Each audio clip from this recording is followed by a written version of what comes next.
یہ لوگ کس چیز کے بارے میں پوچھ گچھ کر رہے ہیں؟ اس بڑی خبر کے متعلق جس کے بارے میں یہ اختلاف کر رہے ہیں۔ یقیناً یہ ابھی جان لیں گے، پھر بالیقین انہیں بہت جلد معلوم ہو جائے گا۔ کیا ہم نے زمین کو فرش نہیں بنایا اور پہاڑوں کو میخیں نہیں بنایا؟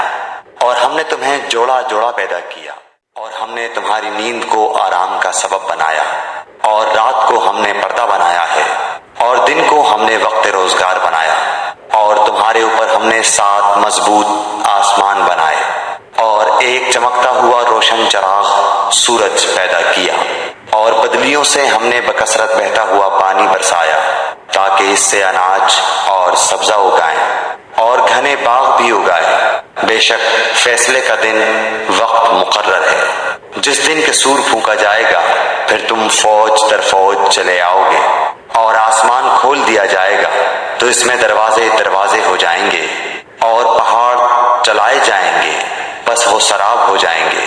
بے شک دوزخ گھات میں ہے، سرکشوں کا ٹھکانہ وہی ہے، اس میں وہ مدتوں تک پڑے رہیں گے، نہ کبھی اس میں خنکی کا مزہ چکھیں گے نہ پانی کا، سوائے گرم پانی اور بہتی پیپ کے۔ ان کو پورا پورا بدلہ ملے گا۔